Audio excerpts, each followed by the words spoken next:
Bismillahirrahmanirrahim. Assalamualaikum warahmatullahi wabarakatuh. Selain kita berempat, siapa tahu ada yang menyimak acara ini. Iya, teman-teman yang saat ini sedang ada waktu untuk menyimak live ini. Kami adalah sahabat rumah belajar dari Provinsi Kalimantan Timur. Alhamdulillah tahun ini kita dapat kesempatan untuk sampai di level 4 untuk program pembatik dari Pusdatin Kementerian Pendidikan dan Kebudayaan. Ada satu fenomena di level 4 tahun 2021 ini, ya, fenomena nggak sih kita ini? Makanya kita mau fenomena yang jarang terjadi, mengabadikan fenomena ini bertepatan juga dengan Hari Pahlawan. Ya, kebetulan kami berempat adalah pahlawan tanpa tanda jasa. Sehingga kita berinisiatif untuk melakukan sharing ini. Ya, sharing ini adalah pasangan sahabat rumah belajar dari Kabupaten Berau, yaitu ada Ibu Nurdiansari dan Bapak Ahmad Mujahid, dan kami dari Kota Bontang, ya, Kopel Bontang, ada saya Bu Ulfa dan suami saya yaitu Bapak Ahmad Fajar Sidi. Itu. Jadi ini kita mau ngobrol ya, ngobrol-ngobrol seputar pembatik di tahun 2021 ditambah dengan sedikit bincang-bincang tentang kondisi di daerahnya masing-masing nih, terkait pandemi, pasca pandemi seperti apa gitu ya. Kebetulan yang dari Berau ini mungkin para penonton atau pendengar perlu tahu bahwa mereka ini ada di kecamatan ya, Kecamatan Biduk-Biduk. Ya, nanti kita tanya-tanya lebih detail untuk teman-teman dari Berau ini. Oke, silakan ke pasangan dari Berau dulu. Awal mulanya mengikuti kegiatan pembatik nih dari siapa yang punya ide dulu, atau tiba-tiba mau janjian barengan, atau seperti apa? Boleh cerita-cerita dulu nih teman-teman dari Berau. Silakan. Oke, baik, terima kasih buat Ibu Ulfa. Ibu Ulfa. Oke, langsung aja ya. Tadi sudah. Assalamualaikum warahmatullahi wabarakatuh. Tadi sudah diperkenalkan ya. Saya Nurdiansari, biasa dipanggil Sari gitu ya. Kemudian suami saya Pak Mujahid. Jadi awal kenal pembatik itu sebenarnya sering lihat di beranda FB saya tuh tribun-tribunnya Pak Fajar. Pak Fajar tuh muncul sering di beranda. Itu kayaknya lupa, kayaknya yang 2 tahun lalu atau 2 tahun yang lalu sudah sering muncul gitu ya. Kayaknya belum pandemi deh waktu itu. Jadi bilang sama suami, ih apaan sih Fajar nih ikut-ikut pembatik, ngebatik lagi loh dia. Saya bilang gitu kan. Mbak. Emang dia bisa gitu membatik gitu ya?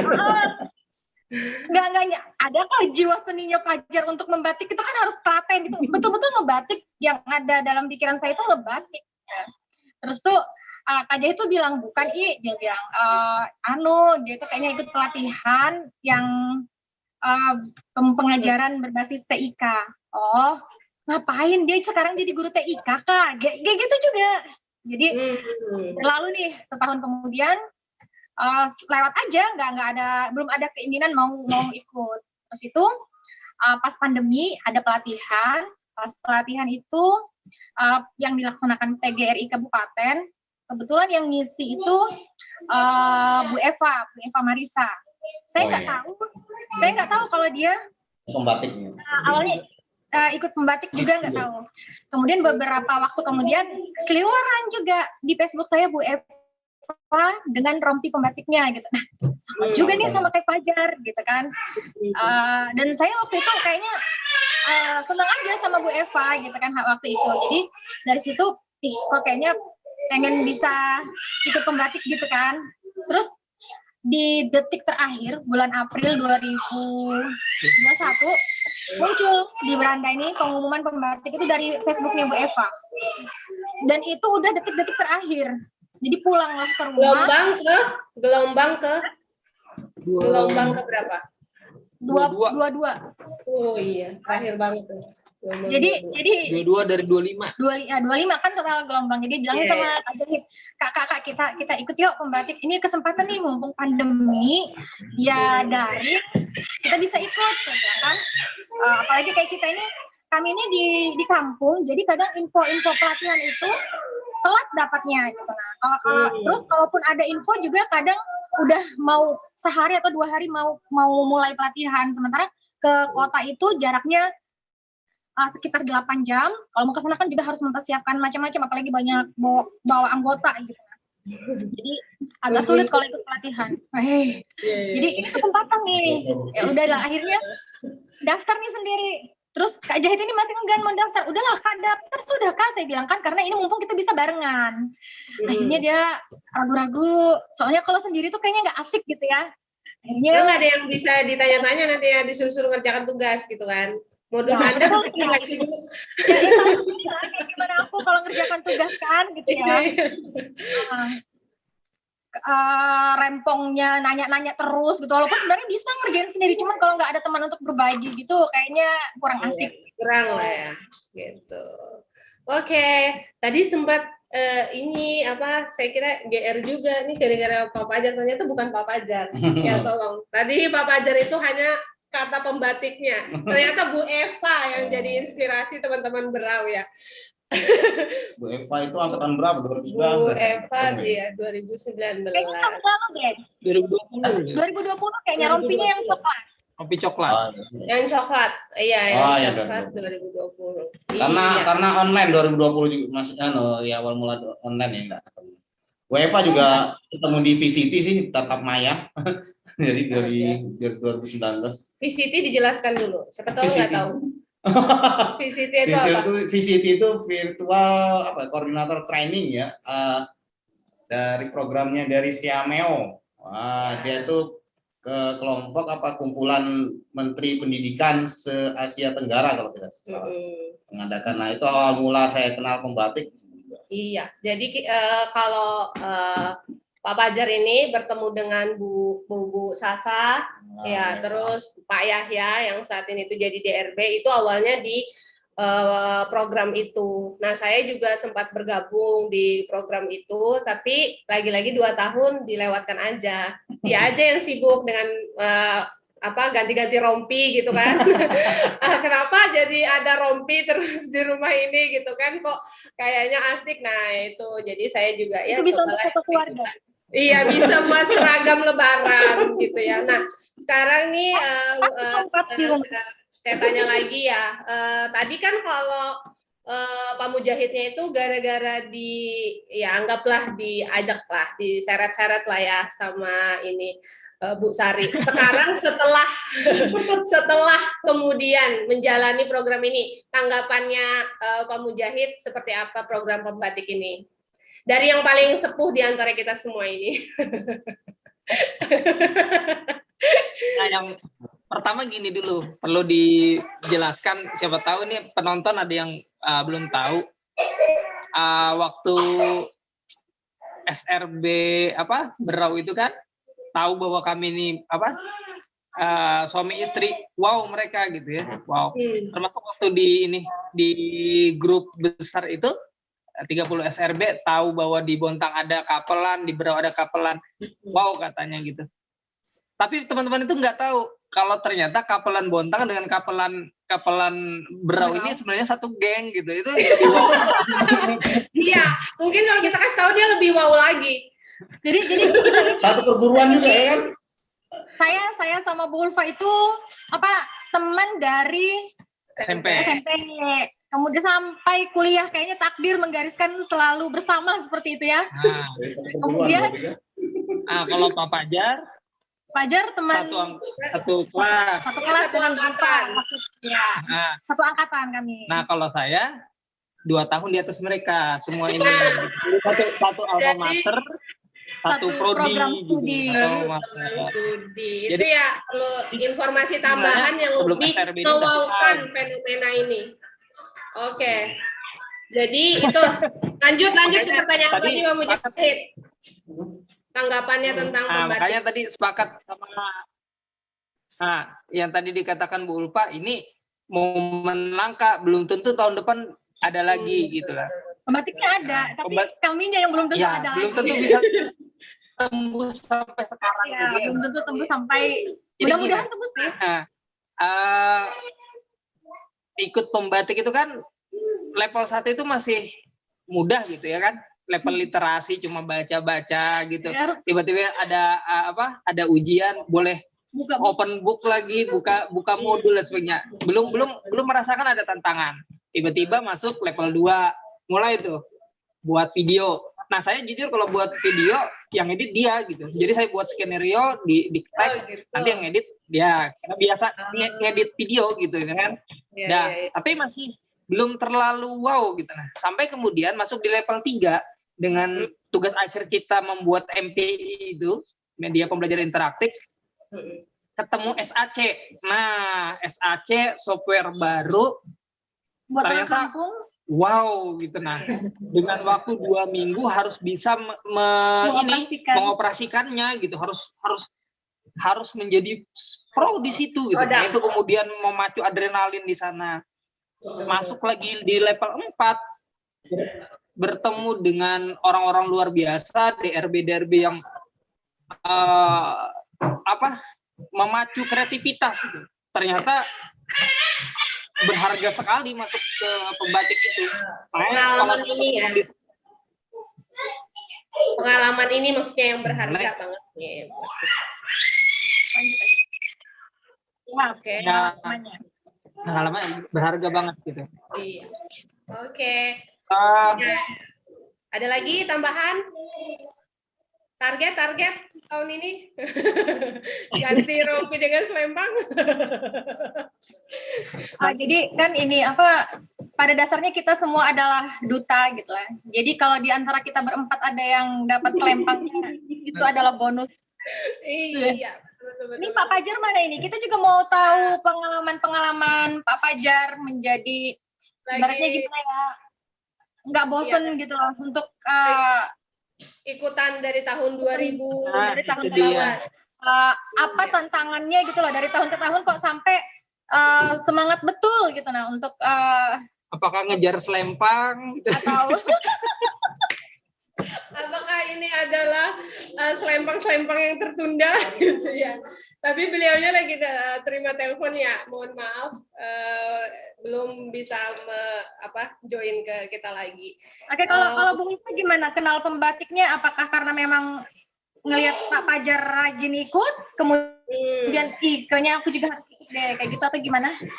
Kalau saya itu waktu beliaunya memang aktif di pembatik tahun lalu, 2 tahun yang lalu kan 2019 itu kebetulan saya masih aktif-aktifnya kuliah ya.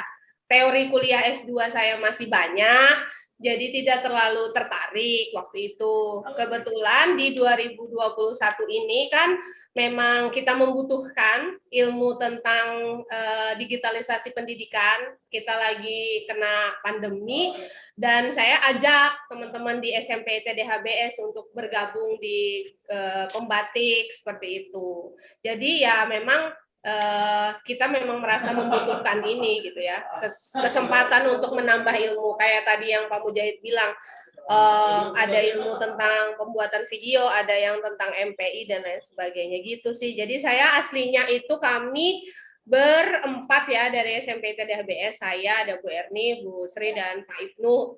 Tapi qadarullah satu nih bapak-bapak tertinggal di level 3. Jadi kami para ibu-ibu yang sudah beranak 2 ini maju ke level 4 tanpa Bapak Ibnu. Ya, tadi dengan segala keriuhannya, segala tantangannya yang kita dapatkan, ya alhamdulillah gitu ya, walaupun ini hari terakhir ya, kalau nggak salah ini hari terakhir kita pengumpulan tugas atau besok, tapi saya apresiasi dan ketemu ketemu dengan teman-teman, salah satu hal yang paling berharga selain ilmu, karena kalau ilmu tadi sudah dijelaskan ya sama Pak Mujahid, kalau saya lebih kepada bertemu dengan pejuang-pejuang pendidikan di daerah-daerah di Kaltim. Itu yang bikin kami terinspirasi bahwa Kaltim dengan segala keterbatasannya yang dibilang orang jauh dari teknologi, mungkin ya masih itu sampai di level 3, infonya kita ada 80-an gitu kan. Wow, keren juga kita ya mengalahkan 50 orang loh. Jumawa lagi ya. Sombong banget jadi orang. Bukan. Ya, itu mengapresiasi diri kita sendiri lah ya. Sudah berhasil tuh melewati level itu dengan terseleksi, terpilih, rezeki, alhamdulillah rezekinya kita gitu kan. Nah ini udah comeback lagi di Bapak Pajak. Ada job melatih ini jadi. Oke, tadi itu pertanyaannya adalah kenapa masih ikut pembatik dari sejak tahun 2019? Apakah ini adalah selempang tertunda? Ya. menjaga semangatnya itu karena kan penugasannya bisa jadi kurang lebih aja tuh tiap tahun. Nah, kira-kira apa yang membuat tiap tahun itu masih yang wow gitu, nah supaya kami tahun depan juga bisa motivasi. Gitu ya. Sebagai motivasi boleh. Iya. Motivasi yang jawaban apa? Normal apa maksudnya jawaban normal itu adalah tantangan tersendiri ya, karena memang saya rasakan 2019 itu tatap muka dia setiap tahun itu berbeda, saya rasakan ya. Dari 2019 ke 2020 itu juga berbeda jauh. Kalau di 2019 itu sampai level 3 saja. Begitu sampai level 3, penilaian di level 3 langsung ada DRB keluar. Karena saya kurang senyuman kayaknya di flyer tuh ya. Kurang senyuman. Jadi akhirnya ya coba lihat flyer Bu Sasa kan senyumannya gimana gitu. Bu Sasa lahir sudah senyum. Dibandingkan flyer saya ini masih ada tahun 2019. Selesai simpan. Itu. Kan beda dengan flyer Bu Sasa. Coba dilihatkan. Ini flyer ini kontes apa master sulap ini. Enggak magician.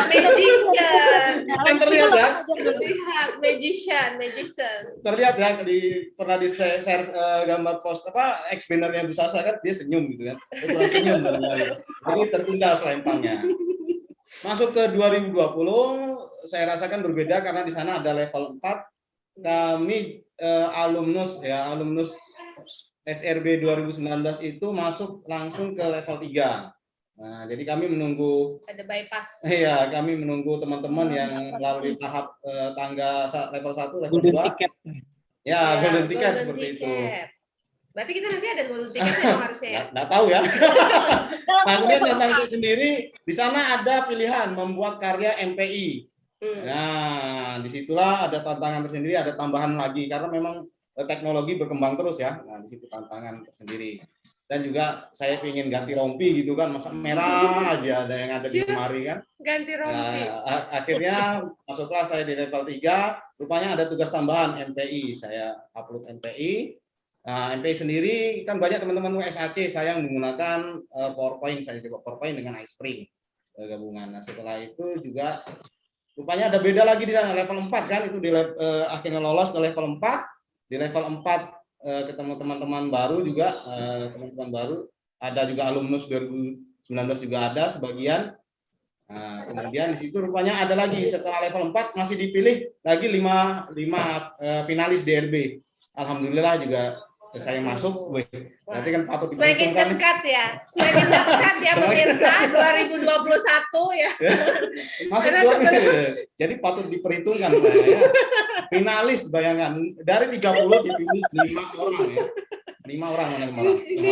5 orang. Ada gitu obrolan untuk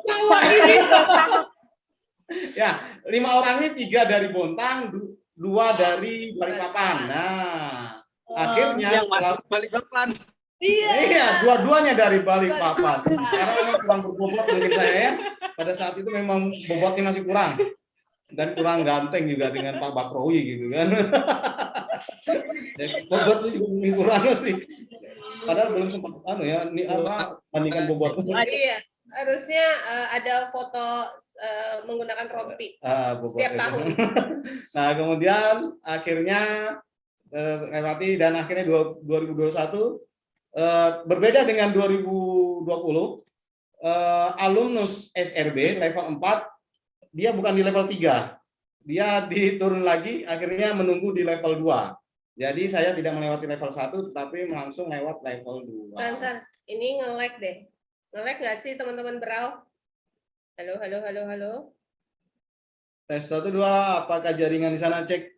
Cek jaringan. Ya. Nge-freeze. Iya, nge-freeze. Udah kembali. Tadi sempat nge-freeze dari Brau. Sempat nge-lag ya. Oke. Masih lanjut ya, ceritanya panjang nih. Jam 9. Kuaci ada nggak udah ready? Dia kalau cerita panjang. Nah, setelah level 2 rupanya tantangan tersendiri. Level 2 tugas utamanya adalah video, naik, lolos pastinya ya. Lolos lah. Masa alumnus level 4. Jadi dari level 2 ya? Ya, level 2. Tahun ini saya dari level 2. Level 1 nggak ikut? Nggak ikut. Level 2 buat video. Level 1 khatam. Level 3 rupanya ada lagi. Rupanya di tahun 2021 ini tantangannya lebih lagi. Karena di level 3 harus MPI ya. Harus MPI. Dan MPI-nya pakai SAC. Nah, saya menggunakan SAC. Kalau tahun 2020 saya pakai PowerPoint plus iSpring, sekarang pakai SAC. Sebetulnya enggak ya rasanya. Nggak usah. Nanti dikopas dan jadi saingan. Bahaya nanti karena yang ya, jadi tiap tahunnya beda ya, tantangan, kemudian ilmu yang didapatkan itu beda gitu ya. Saya ganti rompi sebenarnya. Nah, jadi buat seragam lebaran. Ini bisa nih nanti kalau kita ngumpul kita pakai bareng ya. Oh ya, betul juga. Iya.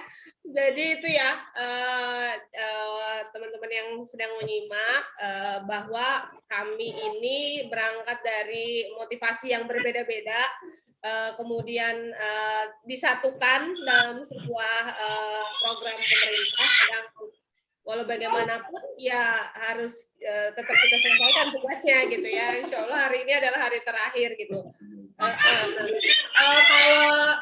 pertanyaan buat yang tahu nih, satu-satu ya jawabnya tapi ya.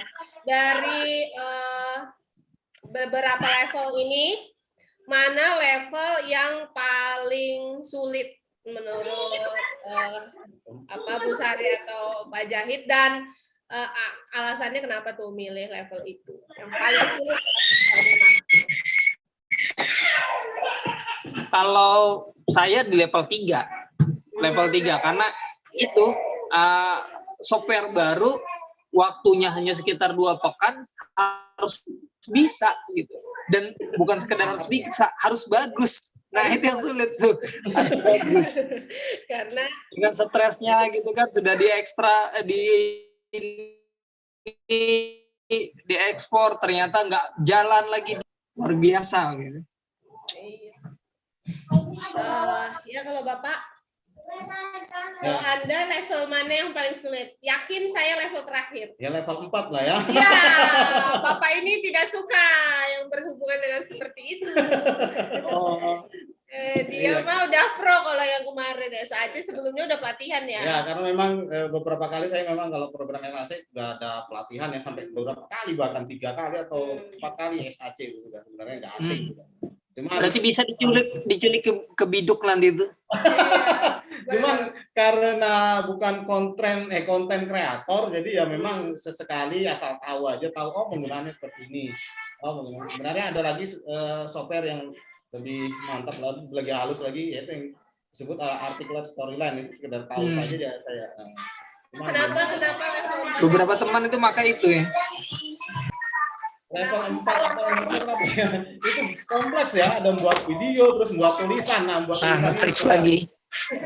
Nge-lag lagi membuat tulisan ini kadang. Saya kadang membuat pedoman itu pakai yang adik Simba 5W1. Seperti itu. Kadang kalau saya menulis itu seperti itu aja sih. Apa ini saya ngetik ini programnya apa, di mana. apa yang dilakukan, bagaimana dilakukan. Jadi saya sebenarnya simpel aja. Jadi padat gitu saya. Tanpa padat sih miskin, ya miskin tulisan. Wah, dia membocorkan kelemahannya, saudara. Saya tetap optimis. Oke, ternyata yang menurut kalau tadi Pak Mujahid bilang kan level 3 yang paling menantang. Kalau kembali lain jawaban dengan Pak Fajar itu level 4 karena beliau ribet Bu Sari dengan tulisan dan lain sebagainya gitu kan. Sendiri ya kayak gitu. Nah, kalau Bu Sari dari level 1 sampai level 4 mana yang menurut Bu Sari paling sulit atau paling menantang? Tadi tuh harusnya saya yang duluan ngomong. Soalnya nanti dikira nyontek. Ya kan masih ada 2 level lagi kalau nggak mau dikira nyontek. Ya, jadi yang sulit tuh memang di level 4 ya. Kalau level 3. Kalau level 4 nulis walaupun selama ini itu nulisnya di mana di Facebook aja gitu tuh sering aja gitu nah. Walaupun mungkin kata-katanya masih berantakan gitu. Alumni FLP. Oh iya dong. Promosi saya ke ketuanya loh dulu. Jadi organisasi saya dan Bu Ulfa itu dari SMP sampai SMA kuliah itu nyaris sama seperti itu. Jadi kalau di level 3 itu ya itu juga sih alasan kemarin itu ngajakin Pak Mujahid harus ikut. Akhirnya nantinya ada tugas yang sulit gitu nah. Dan memang sulit ternyata SAC gitu ya. Tapi saya tuh tipikalnya kalau ngerjain itu harus tuntas, kemudian pengennya tuh perfect gitu nah, walaupun hasilnya masih belum jauh dari perfect. Udah selesai nih, udah KI, udah mau di-upload, belum Kak, edit lagi gitu nah. Jadi memang tantangan memang di level 3 gitu. Kalau level 4 kayaknya tantangan juga, tapi kalau kesulitan lebih sulit di level 3 kalau saya. Kalau dilihat dari didengar dari ceritanya berarti ini benar-benar berkolaborasi ya suami istri ini ya. Iya, kan saat saya kerja Pak Mujahid yang jaga anak, saat Pak Mujahid yang kerja saya yang jaga anak. Jadi kami memang berkolaborasi. Kolaborasi.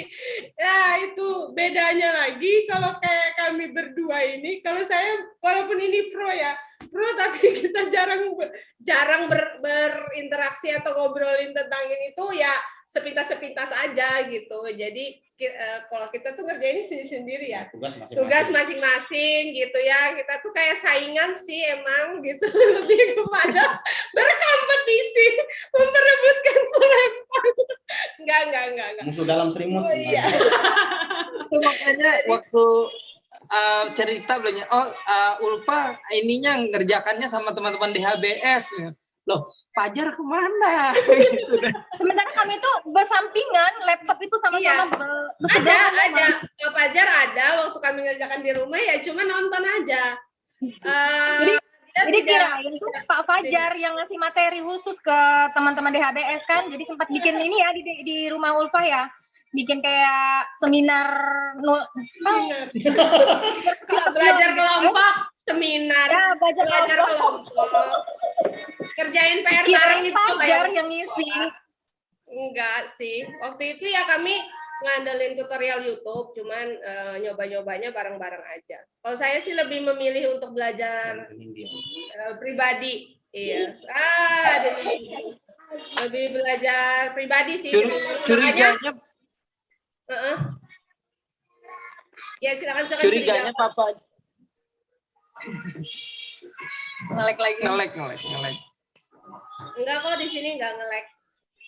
Curiganya Pak Fajar itu dia sengaja nggak ngasih tahu karena tahu potensi teman-teman dari DHBS bakal jadi saingan berat memperoleh rompi dan selempang. Iya, memang di tahun ini kalau dengar-dengar saya justru sering membahasnya masa lalu ya. Kalau tugas-tugas itu kita malah ya udah sendiri-sendiri aja gitu kan. Kita sering diskusi itu membandingkan dari tahun ke tahun.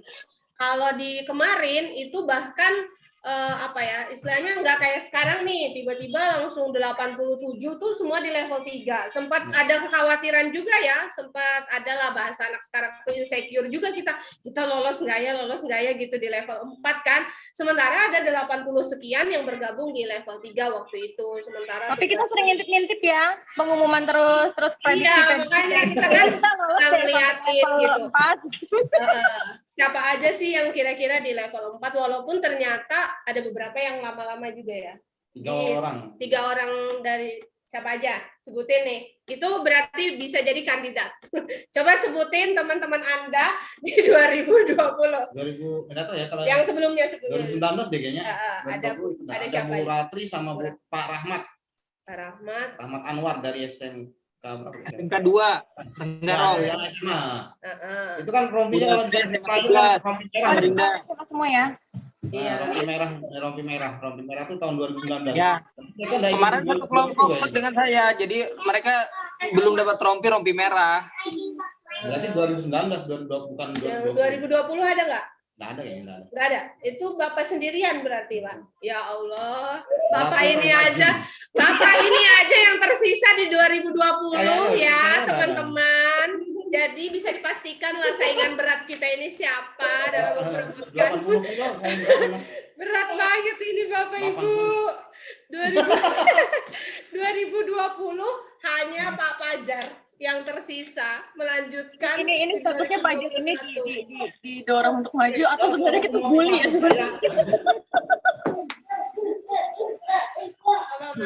Salah satu motivasi juga kemarin sempat tersiar kabar gitu kan, di level 4 ini bakal tatap muka. Nah, jadi saya agak termotivasi ya, semangat gitu kan.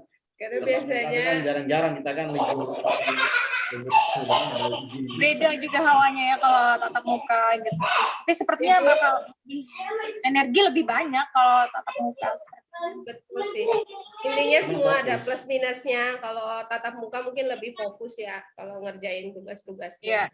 Kemudian next-nya, pertanyaan berikutnya ini kan sudah jadi ibaratnya ya sahabat rumah belajar itu mungkin bagi teman-teman yang bergabung di level 4 ini ada makna tersendiri bahwa kita ini menjadi istilahnya kayak inspirasi lah ya buat teman-teman untuk tetap nih berinteraksi dengan teknologi.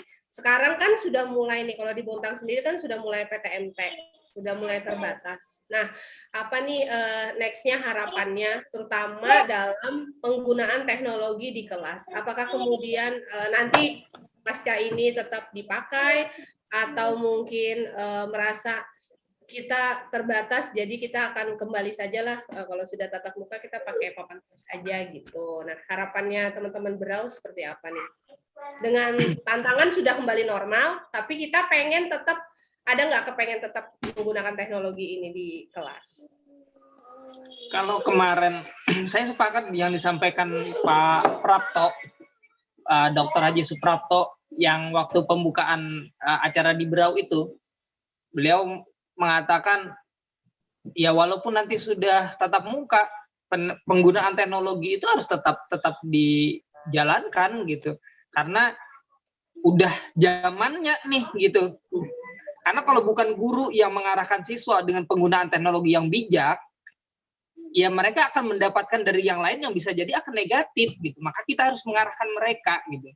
Udah bukan zamannya lagi guru itu nggak ngerti komputer, nggak bisa internet gitu. Karena siswa kita itu bangun tidur udah ketemu gadget, teknologi itu gitu, nah gadget itu gitu. Bahkan yang nanti lahir berikutnya ini lebih duluan ketemu blitz kamera gitu daripada cahaya matahari gitu. Iya, benar. Gitu. Iya, ya ini mempertegas lagi bahwa jawaban sebijak itu hanya bisa dikeluarkan oleh yang paling senior, biasanya kita berempat ya, Bapak Ibu. Jadi kalau berharap sebijak itu keluar dari kami yang di bawah Pak Mujahid, kayaknya nggak bakal deh ya. Tapi betul sih ya, kalau quote-nya Pak yang disampaikan Pak Wahab, guru itu memang tidak bisa digantikan oleh teknologi, tetapi guru yang tidak menguasai teknologi akan digantikan oleh guru-guru yang menguasai teknologi. Nah, ya, itu tadi ya. Ya emang karena beliau orang Braille, saya sepakat.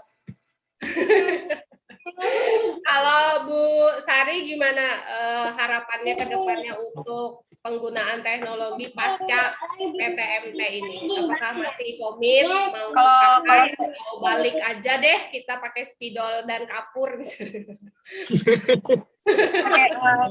Kalau saya ya jauh sebelum pandemi pun gitu ya, di sekolah itu saya termasuk orang yang lebih sering menggunakan media video, kemudian ya yang alat peraga gitu ya di sekolah. Mungkin karena dulu memang sudah termindset di pikiran nanti kalau ngajar gunakan nih alat peraga gitu ya. Jadi memang udah sering menggunakan video gitu ya. Apalagi setelah bertemu dengan portal rumah belajar, saya sendiri gitu ya, yang guru pun merasa wow dengan fasilitas yang ada di portal rumah belajar. Apalagi murid saya gitu. Jadi waktu saya kalau kayak video biasa ya anak-anak. Waktu saya memberikan mereka konten web gitu ya, kayak kemudian itu itu mereka sangat-sangat bahagia gitu ya. Yang saya ingin berikan ke anak-anak kampung di sini, gitu ya, anak kampung di sini, walaupun kami ini di kampung, tapi mereka juga pernah merasakan, aduh aku jadi pengen nangis, mereka juga pernah merasakan. Dipeluk aja yang di sebelahnya kalau nangis, ada bahunya itu. Teknologi yang ada anak-anak di perkotaan gitu. Jadi sempat maksakan anak-anak itu juga untuk nge-zoom gitu ya, walaupun cuma sekali 2 kali gitu. Jadi waktu malam itu ya yang Pak Yahya nanya, melis apa yang pernah digunakan gitu. Saya guru SD itu cuma nge-zoom. Jadi saya sambil chatting sama Ulfa gitu. Pak, video call WA nggak dihitung ya, saya bilang. Karena memang yang paling sering saya gunakan itu video call WA untuk itu pun tujuannya untuk penjagaan anak-anak gitu. Apa sih bahasanya, mengawasi mereka, bukan mengawasi apa sih, berinteraksi lah gitu. Nah saya hello gitu, posisi kan kalau saya ini ada gurunya itu masih ada yang masih memperhatikan proses pembelajaran. Apalagi kita sudah ikut pembatik dan kenal sama portal rumah belajar, ya insya Allah semoga rasa malasnya nggak ada, bisa memanfaatkan portal rumah belajar dengan maksimal. Lagi-lagi berjuang dengan rasa mager ya. Maksudnya kita khawatirnya kalau saya pribadi nih, khawatirnya adalah kita terjebak di zona nyamannya kita gitu ya. Setelah kemudian kita merasa, oh ya kita udah ketemu, terus kenapa lagi kita harus repot-repot cari-cari atau bikin-bikin media pembelajaran interaktif. Kalau tadi Bu Sari bilang sudah terbiasa mungkin menggunakan, ya mungkin itulah produk hasil gemblengan dosen-dosen kami ya. Terima kasih kepada dosen-dosen di Pendidikan Matematika Universitas Mula Warman. Ini benar-benar membekas di dasar sanubari kita semua bahwa guru itu harus kreatif, harus punya media pembelajaran, nggak cuma modal buku paket aja gitu ya. Apalagi sekarang challenge-nya, tantangannya jangan kalah dengan orang-orang yang kemudian bikin konten yang tidak positif gitu ya. Maksudnya lebih ke arah negatif gitu. Dulu sempat kita nggak pede. Kalau bikin video lebih milih tangannya aja ketimbang wajah kita. Merasa tidak pantas lah tampil di YouTube seperti itu ya. Nah, jadi akhirnya teman-teman ada yang bilang seperti ini, kenapa kita nggak pede sementara orang-orang yang kemudian membagikan konten-konten negatif itu sangat-sangat percaya diri di hadapan layar mereka. Jadi akhirnya itu yang menginspirasi kita untuk motivasi untuk tampil. Iya, seperti ini tadi ya, kita berempat tanpa ada babi-bu, udahlah kita live langsung di YouTube. Gitu ya, wallahu alam bisawab berapa yang nonton. Yang penting niat kami berempat gitu ya adalah berbagi, kemudian ada teman-teman yang terinspirasi merasakan manfaat dari obrolan ini, obrolan santai kami berempat, bahwa kami adalah 2 pasang guru yang berbeda tempat gitu ya, ada yang di Berau, di Kecamatan Biduk-Biduk dengan terbatasnya fasilitas tapi semangatnya luar biasa. Dan kami di Bontang tidak mau kalah dengan fasilitas yang juga berlimpah ruah gitu ya kan. Kami juga nggak mau kalah gitu. Terus kami juga akan mencoba untuk berkreasi di bidang teknologi digital. Iya, mungkin itu saja ya teman-teman dari Berau untuk live kita kali ini. Ya, sekali lagi kami nanti kita tampilkan di ini di story. Mas Menteri itu rajin di di Instagram. Mana tahu kita di notice gitu ya. Wow, ada couple nih gitu. Ada couple SRB yang kemudian menunggu satu orang aja lagi untuk kami 5 besar. Anda pede sekali Bapak, ya Allah. Kita tunggu, kita tunggu yang berani menantang kami berempat untuk masuk sebagai finalis RP Kaltim. Bapak Ibu, kalau kami terlalu jumawa itu dalam rangka sebenarnya menyelesaikan rasa malu kita sih. Bukan serius ya, kesombongan, karena kesombongan hanyalah milik Allah. Oke, terima kasih teman-teman Berau. Dan sehat selalu ya. Kita tunggu pengumuman 5 besar. 5 besar lagi. Iya, kita lanjutkan nanti kalau ke Bontang ya. Iya, siap-siap. Assalamualaikum warahmatullahi wabarakatuh. Waalaikumsalam warahmatullahi